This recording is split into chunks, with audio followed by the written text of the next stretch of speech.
This is a No. YouTube video where I am here with my role knight, that being Key. We're going to talk about something that's The one and been only. long been in the brewing to happen, and it's finally here to be talked about. We are going to be talking about the rise and fall of Mystery Case Files. There will be a lot of edits going into this video because there's a lot of things that are going to be talked about. But we are going to basically, Key and I are going to go over the influence of Mystery Case Files, not only as itself, but its influence in other games as well of the hidden object genre, and how it shaped Big Fish as a whole, and why it is basically Big Fish's flagship.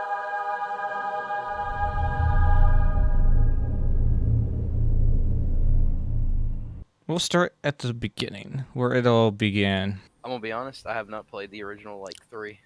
So this is all you. I have. It's on my This is channel. all you. I have no input.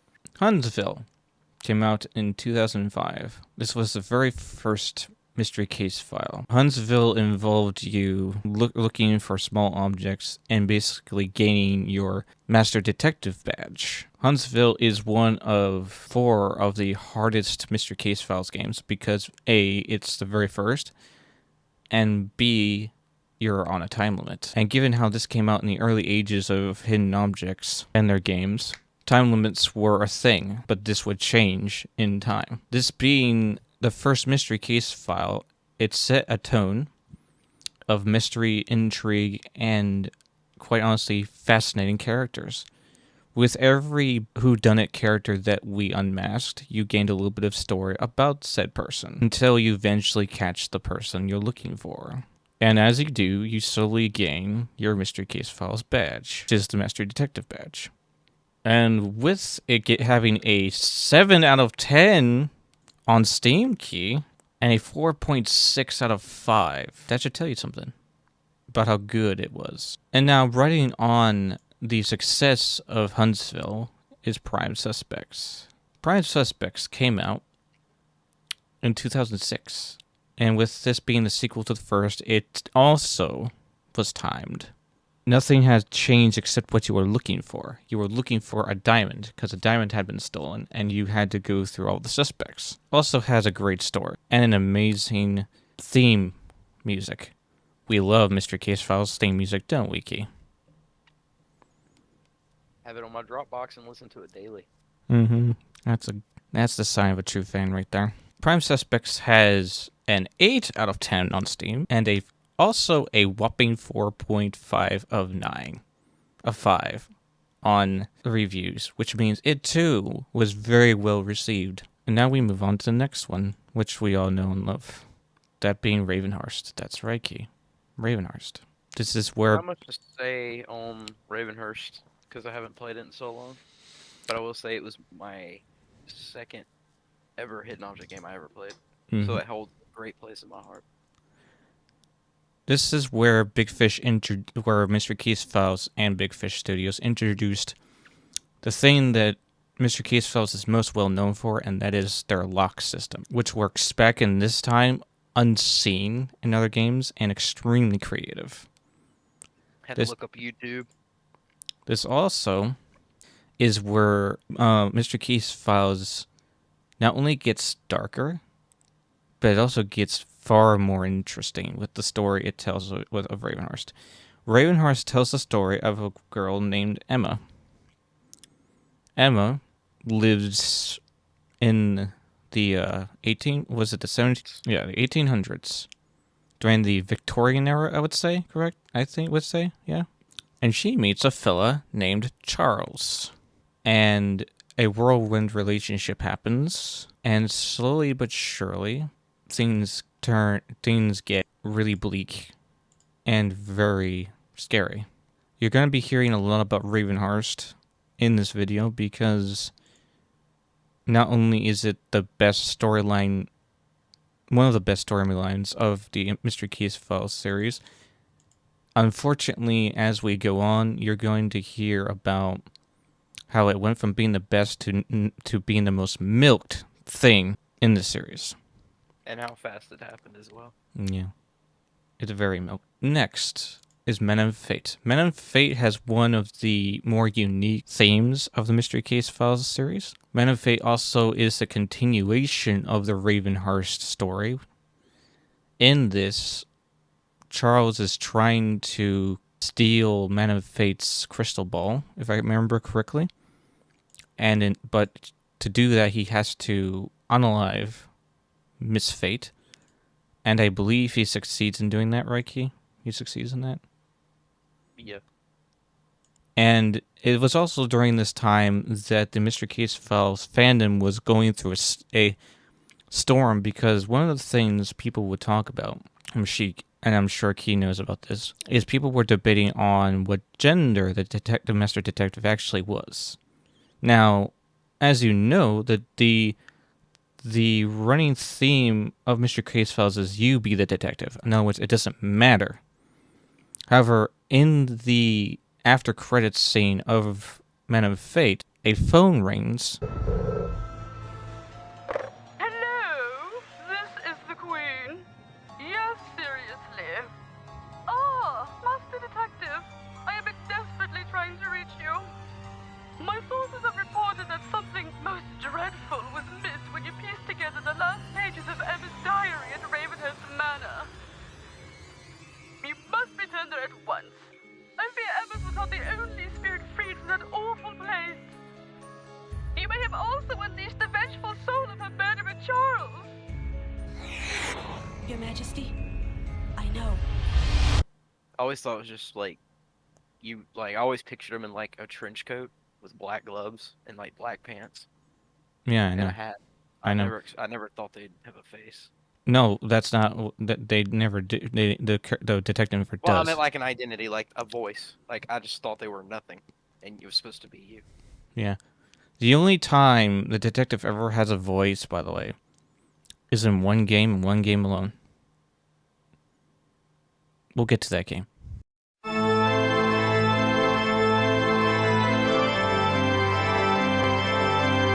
That was Return to Ravenhurst. Oh no. So this is where Big Fish turns things on its head. This is where Mr. Case Files was at its would reach its strongest and its peak. And it's from here that things get even more interesting and more dark and more terrifying. So we find out that in Return of Ravenhurst that there's still evil going on. There's something still going on, even though Emma's soul is free. And we go back. We basically we also free I believe the maid and the two daughters, if I remember correctly. And we also, in that game, burned down the Ravenhurst Manor. We burnt down the Ravenhurst Manor. I'm saying that twice for a reason. We'll get to that. And there's one other thing in this game that happens, and that is that this is the first time that Mr. Case Files includes live action actors.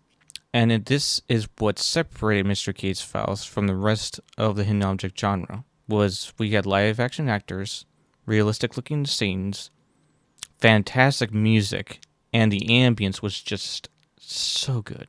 Not to mention the OST. Yes.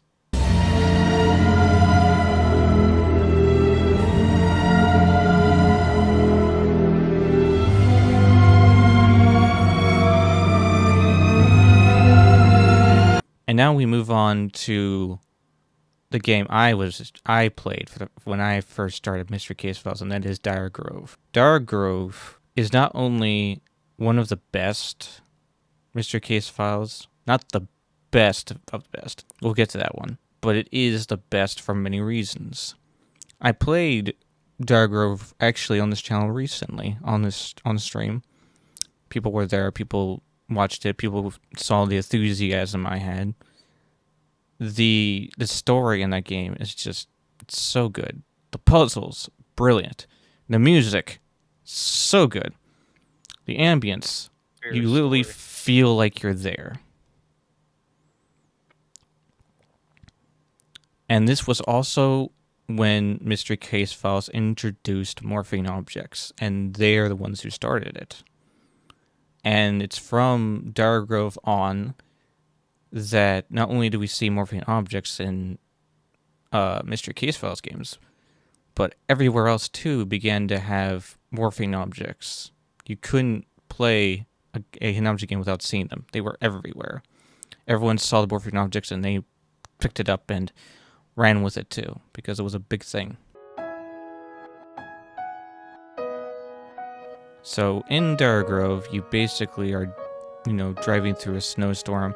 You end up finding out about some missing students, and what happens is extraordinary. But hold on to Dargrove because we will get back to it for a reason. There's a reason, unfortunately. And now we're moving on to 13 Skull. Do you want to talk about this one, Key? Oh yeah, where they ramped up the difficulty Yes. by a long shot. 13 Skull is the third most difficult Mystery Case Files game, the first two being Huntsville and Prime Suspects.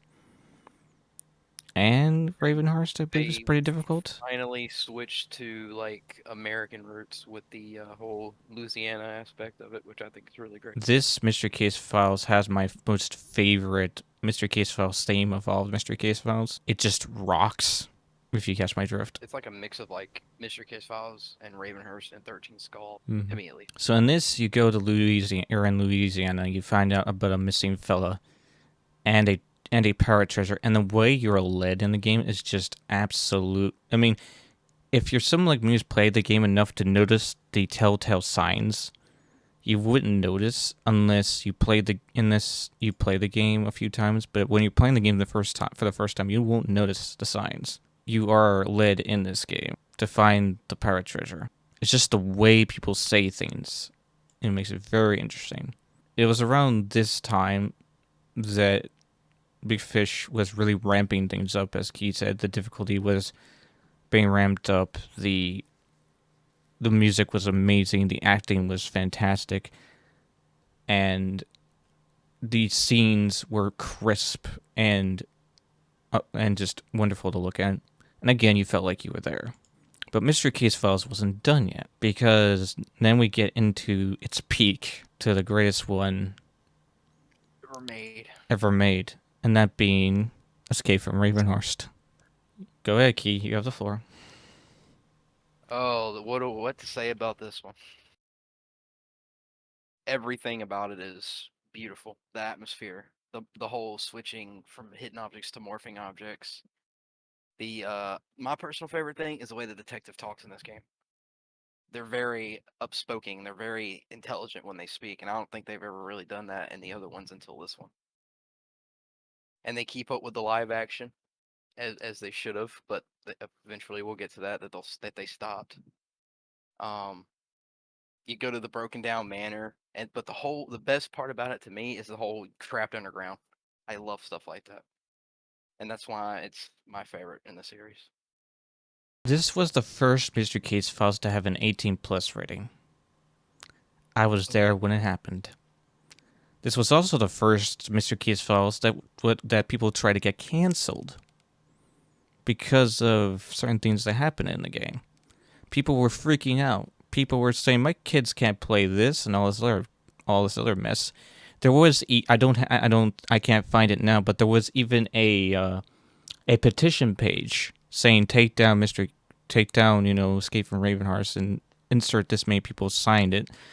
But yours truly, and that being me, and Gibbs, and Adventure Games Fan, and Podsu, and a bunch of other people who've played Mystery Case Files and know better, basically stood up, and we all basically said, no, you guys are idiots. This was a dark game. It was, even when I first played it, and I will admit this, it was hard for me to play because it was dark. It was bleak.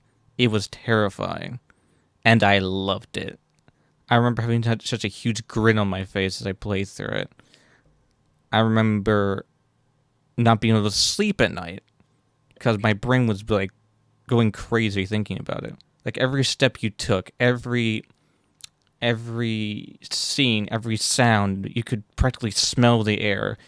The journals. I must forget about the journal. The journal is also important throughout the Mystery Case Files because it's very informative on what the detective is thinking. As Key said, this game, the detective was very, very, very outspoken, and I loved it. Unfortunately, the journal's not what it used to be at all. It's quite a shadow of what it used to be. We'll get to that. But this was Big Fish at its peak. Nothing could touch it. Nobody could touch it. There was not a game that came out that people were not talking about more than Escape from Era. People were going ballistic. People were terrified of it. You were considered an absolute mad lad if you were able to beat it at the time, which I did. It took a while, but I did do it. And this, if Mr. Case Files had stopped here, it would have just been in the history books as the greatest series of all time when it comes down to hidden object games. Because, well, what do you think, Key? Because I think I know why. Because ever since, there has not been a Mr. Case File that has come out that has caused so much buzz as Escape from Ravenhurst did. It exploded. After Escape from Ravenhurst, it just everybody died down after that. It Because made it's the like whole it's entire awesome. community go ballistic. It was great to watch.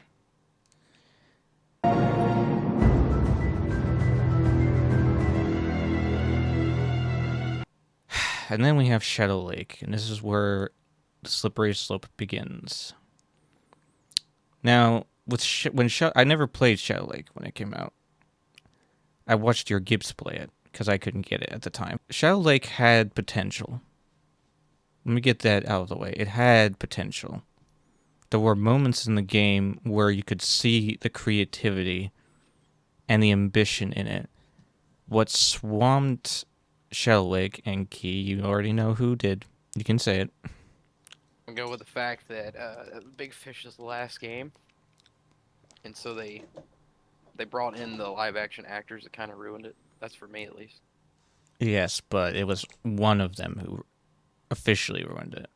Wasn't it the like the spirit girl or whatever? Yeah. I forgot her name.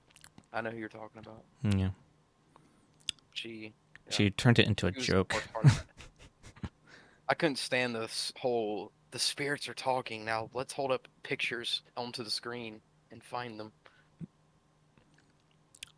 Every time I remember watching Shadow Lake with such enthusiasm because, again, this was Big Fish at its peak. I was like, what are they going to do next? And within the first, I would say about 25 to 30 minutes of the game, I got jump scared. There's a jump scare at the beginning of the game, guys. The TV jump scare that got Yes. Phil. It scared me half to death. I remember it, too. I literally fell off my chair. True story. My brother was there to see it. He's like, "Are you okay?" And I just kind of got back on my chair. I'm like, yes! Didn't care in a way anymore. At least the actors didn't. But the one moment in the game, besides the jump scare that stood out the most to me, that I loved the most, was the operation. I also like that the way the map was made. Oh yeah, I don't like the open map. they should have tapped more into the lore around the place too, but they didn't. As Sophia would say, they just kind of left it hanging in the air. And from here, the game is passed on.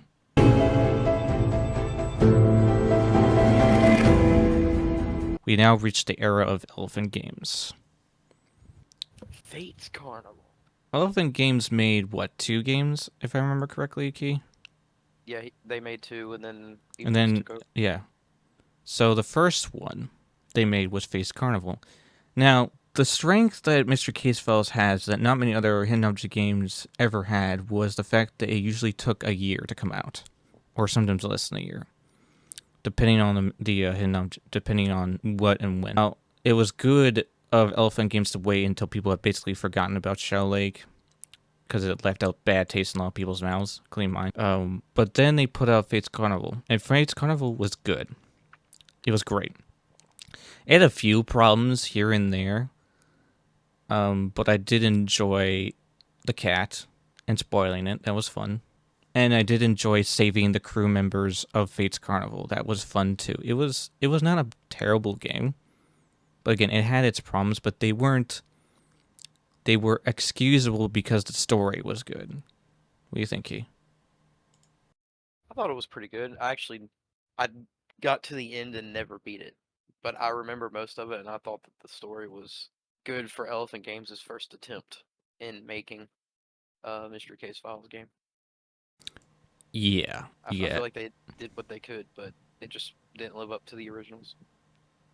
yeah. Because here's where here's where Mystery Case Files began to fall officially. Because the next game that came out was the game that I hate with a fiery passion. Oh, Phil, that's your favorite, remember? Dara Grove Sacred Grove. When Dara Grove Sacred Grove came out, I never played it.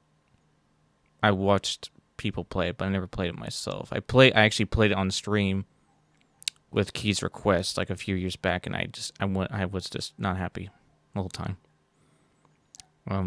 They basically you go back to Dara Grove, which was nice. I loved seeing Dara Grove again because again I love Dara Grove to pieces. And they made this whole hoopla about angry spirits and these hunters and all of that. You want to explain, Key? They overcrowded it with too many things when the original was so simple and straightforward. Then they bring the sequel, which you don't ever go in the hotel, by the way. No, you To don't. my knowledge, I don't think you ever do. You No. stay outside with these random hunters that were never introduced to in the original. And they start going on about spirits, and they basically just stuff it to the point to where they don't know what they're doing with it. And I really think that like halfway through the game, they were just going at it by ear. Like they weren't even trying to make it a worthy like follow up to the original. That's what I picked up of it. That's pretty much all I can say about Sacred Grove. That was one of the most least interesting MCF games I've ever. And now we go into the abyss. Ah, yes, Key to Ravenhurst. Key to Ravenhurst came out at a time when I was playing other stuff. It was around this time I was playing things like a lot of Phantasma, a lot of Haunted Hotel, Haunted Halls. I don't know if Madhead was here yet at this time, but Key to Ravenhurst came out in 2015. This is when Eipix picked up Mystery Case Files, and Eipix is known for Phantasmat and Hidden Expedition and Dreadful Tales. Dreadful Tales is good-ish. Sometimes depends, because Key likes to make memes about Dreadful Tales and me. And Vermilion Watch is awesome. I love Vermilion Watch. They didn't do Puppet Show, right? That was Elfin Games. No, that Puppet Show was AMAX. Yeah, there will be another video on AMAX. We'll get to that, because I know Key would love to talk about AMAX. Wouldn't you, Key? Oh, I'd love to pull them out of that dark hole they're in, but that's a different day. Yeah.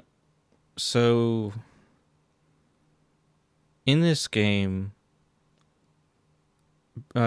basically, Eipix's brilliant idea was to say, oh, by the way, Charles had these two daughters. Or was it his father who had the two daughters? Was it Charles or was it, what's his face? I can never remember his father's name. It was Charles. No, Charles's dad. What was his name again? I can never remember. That's just how much I've mentally shut this game away from my mind. Was it like a Xavier? Hold on, let me find out. Let me just go look up the Hold on, let me see. There's only one way to do this. I have to look it up. Alistair, that's his name. Alistair is Charles's father. I knew it was Alistair. I had it. It was an A something. I just couldn't get it.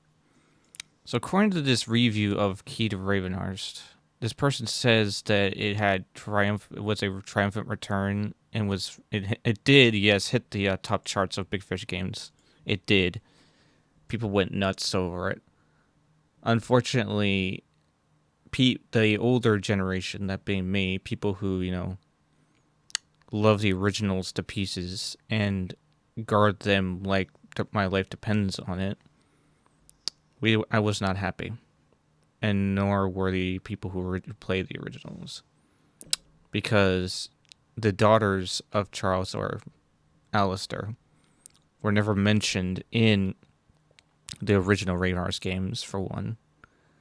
And They two, just threw one in there for plot. yeah. And two, the plot in Key to Ravenhearts was all over the place. And they kept hinting that maybe one of the daughters was good and the other daughter was bad, but that was thrown out the window.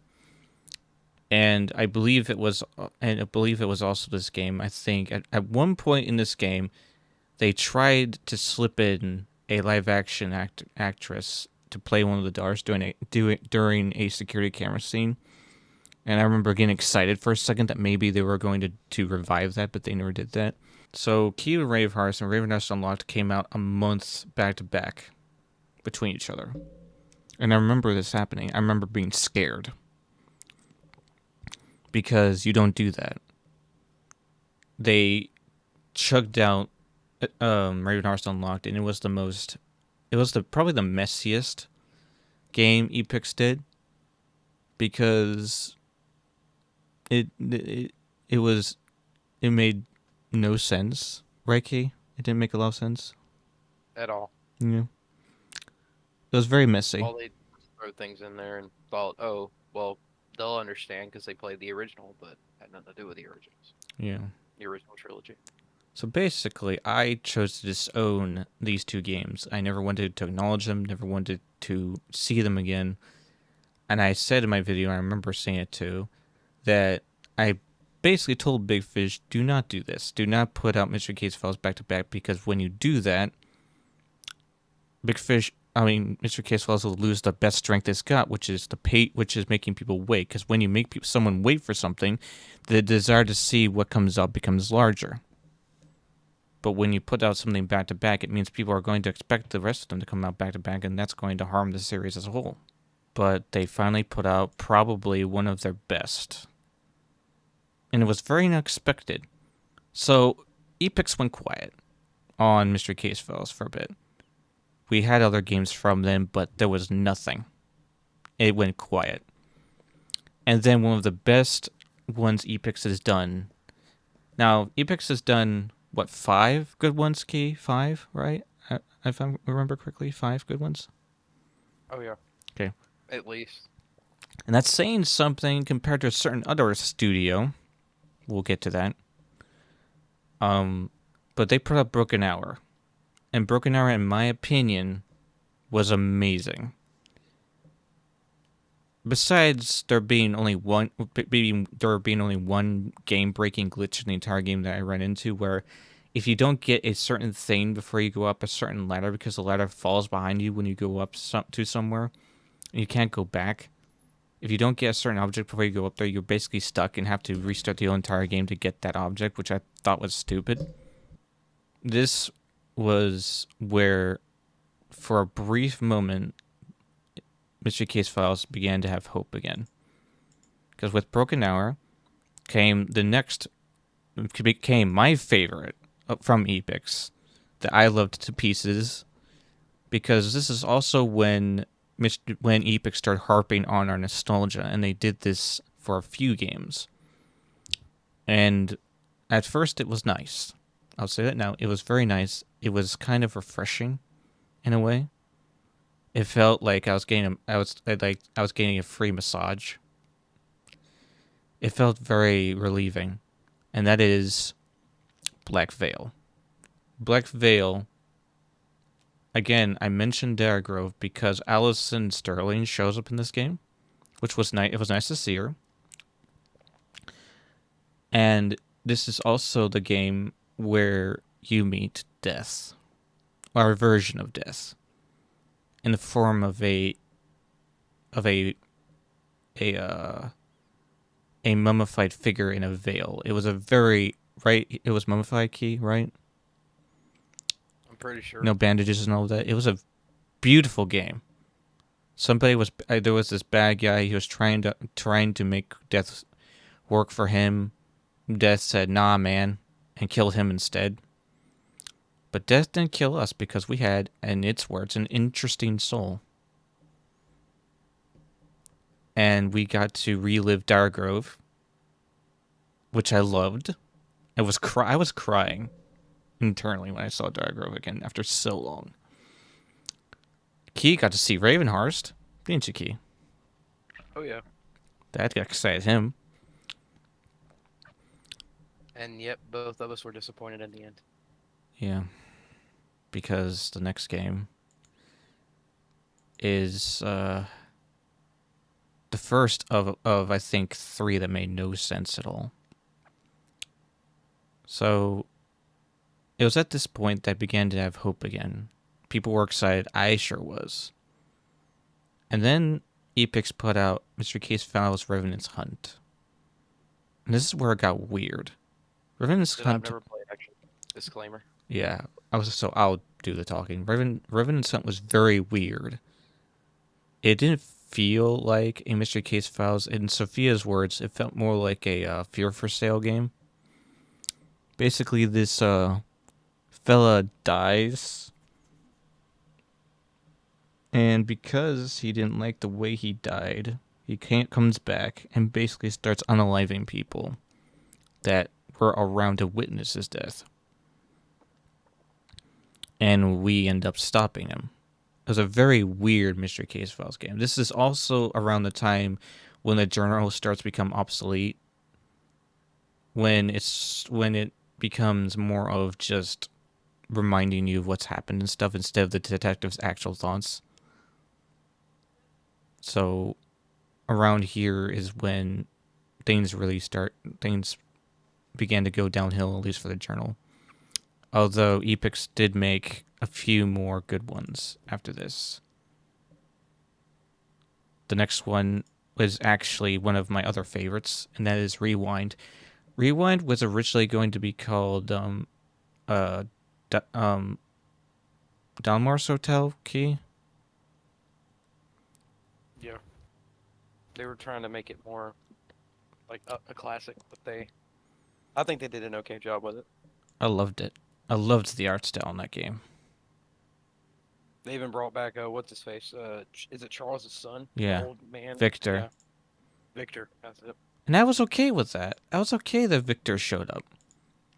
Because unlike Charles, who died in the fire, Victor got into a time machine and escaped. And yes, he did die in Escape from Ravenhurst, but what they did in this game was they pointed out him getting into the time machine, and this is where Eipix kind of slipped in this whole parallel universe idea, which a certain studio saw too and held on to for later, and has been milking and abusing since, and also the whole green energy thing, which Key knows about also if you played the originals, which a certain studio also grabbed a hold of and turned into something else that it actually isn't, but we'll get to that. But I loved Rewind. And now we get into another one that made no sense, and that is the Countess. This is one of the first of 2 where nothing happens, really. The Countess was a very weird mystery case file. Mainly because it was all about a lady trapped behind a mirror. Or was it a painting? Was it a painting or a mirror, Key? Or did you never play that one? Well, I think it was, if I remember correctly, it was a mirror. Nothing really happens of note in that game. I remember being very bored in that mystery case file, and it just felt very stale. And it felt like Eipix was just trying to throw some things that stuck. But thankfully, they put out the next game, which was great, and that being Moss to a Flame. Also, Phil, Countess actually confirmed that the Master Detective is female, by the way. Oh, really? That was that was the first one that kind of confirmed, like, 99% in concrete that it was female. Okay. Yeah, that's probably the only thing in that game that stood out to me. But besides that, it nothing And really. like you said, it was very, it was very boring. Not boring, but it was very lackluster. Next game, though, is when it got good. That being Master of Flame. Master of Flame is the other good one that Eipix did. And in this one, Eipix did something actually very interesting. Not only did they again harp on our nostalgia, but they introduced an employee in the mystery case file hierarchy, that being, what was he again? Was he an archivist? Yeah, Right? Is that what he I was? think so, yeah. This archivist who basically went crazy because he got jealous of you and the good work you were doing. So he basically tries to undo it. So doesn't he like steal stuff from the academy? Mm-hmm. The Mystery Case Files Academy. Which was cool that there was an academy. That was cool. It was an amazing game, and I loved it. And to this day, I have fond memories of being very happily surprised. Do you have anything to say about it, Key? The only thing I can really say about it, Is the fact that Mac was really well made. Oh yeah, Mac was fun. Yeah. Unfortunately, the next game, which again, when I told you guys to remember about 13 Skull, this is why. And that is Black Crown. Black Crown, in my opinion, is besides the Countess, is probably the worst one from Eipix. Besides, Key to Rave, Hearts of Raven Unlocked. Because 13 Skull, if you play the bonus game, it ends with you saving the souls of the spoiler, by the way, for those of you that haven't played the game, but I don't think it matters at this point. You save the souls of the crew of Captain Phineas Crown, and they lock him away, basically. They take him with them. And in Black Crown, you go to Crown's apparent manor, even though that isn't the case, because Crown built a house, and it's in Mystery Case Files 13 Skull, and we did all of that. There was no mention of any other place he could have been. I know because I played the game recently. And they basically spat on the original game and tore apart the lore to pieces. Made all the work we did in the original game null and void. And this is not the first time we're going to hear of this, because a certain other studio did this far more, and it's tragic, but we'll get there. It's at this point that Mystery Case Files officially falls.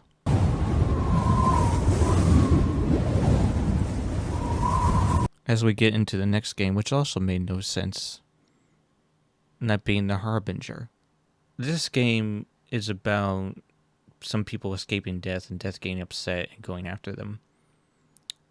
And Key, did you play this game? Are you alive, Key? Oh, anyway. So The Harbinger came out in 2020. So now we get to where Mystery Case Files is now, basically, with Grandma Studios taking over and turning Mystery Case Files into what it is now, which is basically a wisp of smoke compared to what it used to be, unfortunately. So from The Harbinger to, my mind doesn't even want to say it, the Dalamar Legacy. What Grandma Games does is it takes everything that happened in the original Ravenhearst series that we knew and loved, and turned it inside out, upside down, and made it basically like all the work that the Master Detective did meant nothing. So if you remember about what I mentioned about green energy and about the timelines thing, the different dimensions, That's what Grandma Games basically does with these next few games. Is in one again the archivist mentions a green energy, and there's also a green energy used in the Ravenheart series. That energy are the souls of people that Charles had harvested to make him immortal. That's what he was doing in the Ravenheart series, harvesting souls to make himself immortal so he could live with his family forever. Grandma Studios took the green energy and turned it instead into this dimensional power. And from... Am I right about that, Key? About what? Dalamar Legacy? No, about the green energy being turned from souls into a dimensional power. Oh, yeah. They had to retcon that. Yeah.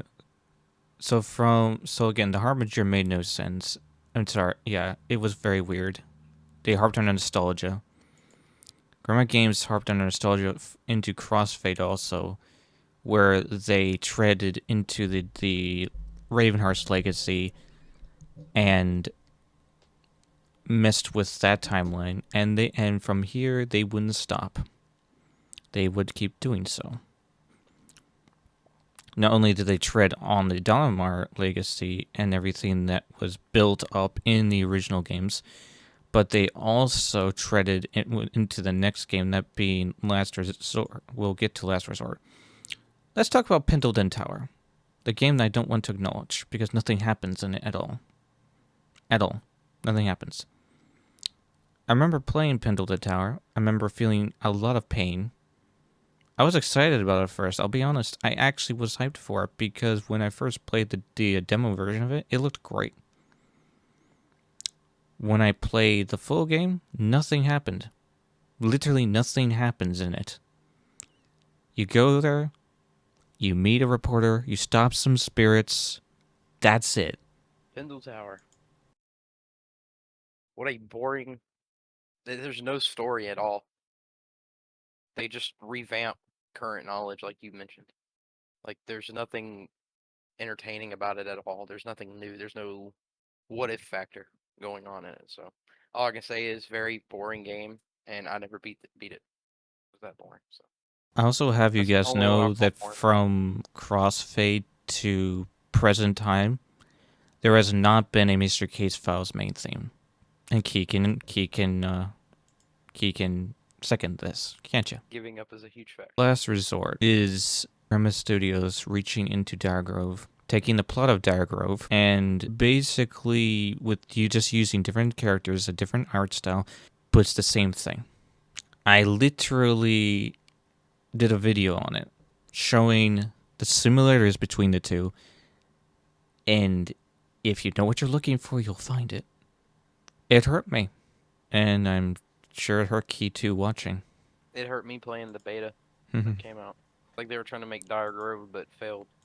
Like, they were trying to make their version of Dire Grove like Elephant Games did. Yeah. And it just didn't work at all. And now we get to the one that I hate the most, and the one that broke me the most. The latest one, that being Dalamar's Legacy. Grandma Studios, how dare you?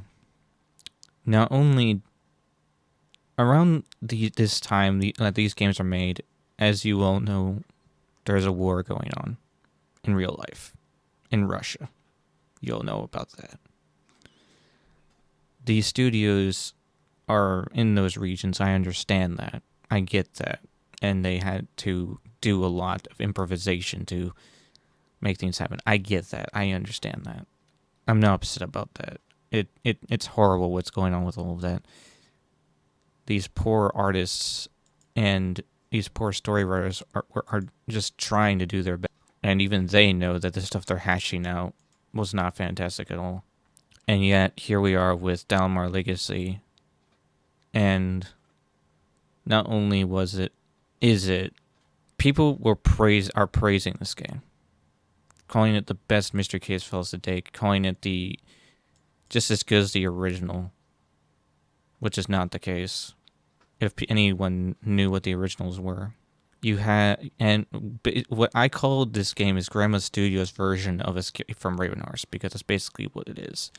The only difference is instead of being physically in a place built by Charles to represent his memories, you are spiritually in Charles's body, changing his future.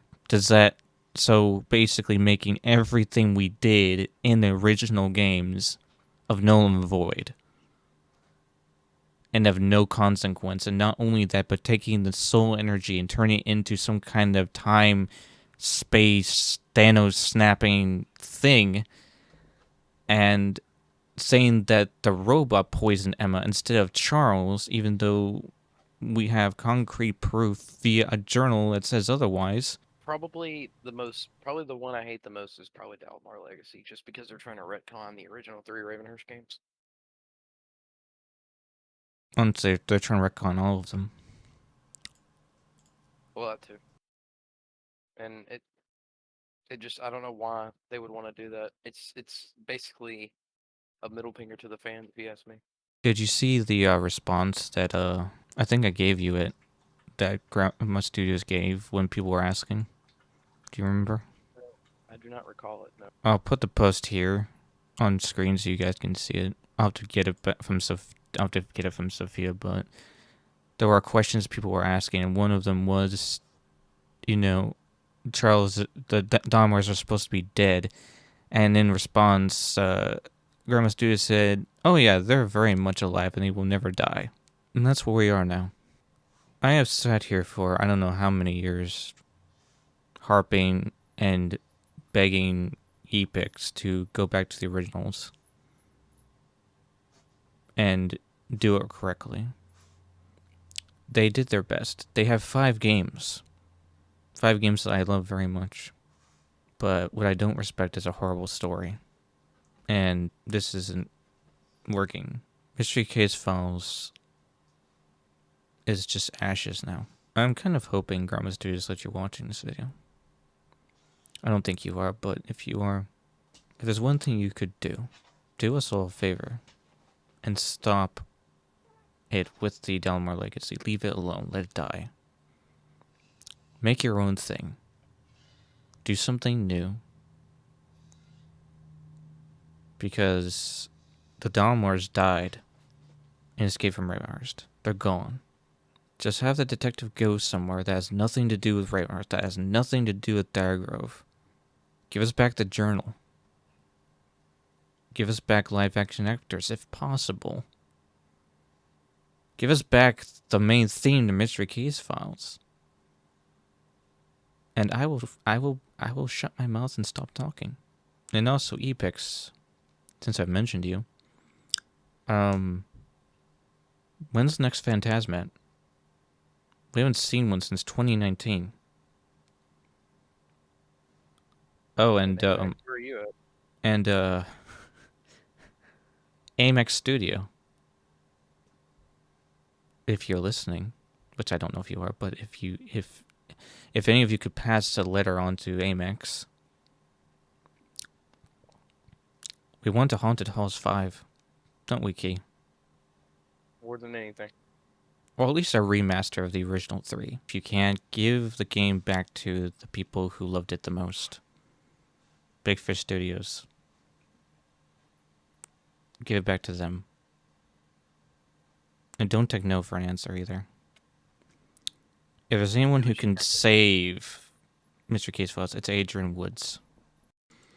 So this is recorded a day after I made that recording, and this is basically going to be me talking about the legacy of Mystery Case Files and the influence it's had on its fandom. Now, over the years, there have been little things that popped up. For example, there was an author who made a fictitious book series called, and her name is Jordan Gray. She had a website. I cannot find it anymore. But she made 4 books called A Blackpool Mystery, the first one being Stolen. And these 4 books The other thing I forgot to mention in my video that you have been watching at this point now is there are three games I've already played. One being Millionaire, the other being the Malgrave Instant, and a game that does not apparently exist anymore called The Spirits of Blackpool. The funny thing about Spirits of Blackpool is I actually remember hearing about it back in the day, and then it disappeared. First is this fan game on GameJolt called Mystery Case Files of Fazbear Archives. This game is not done yet. This person has been making a sort of hidden object Five Nights at Freddy's game, and it also, honestly, it is a Five Nights at Freddy's game, but it's Mystery Case Files. Then we have Mystery Case Files: The Blackpool Crow on itch.io. Apparently, this was going to be some kind of game, but whoever was making this either canceled it or decided against making it. The next thing I want to show you guys is a little video that Key found. So this is a special thanks to Key of somebody remaking the Ravenheart's Manor in Unreal Engine 4.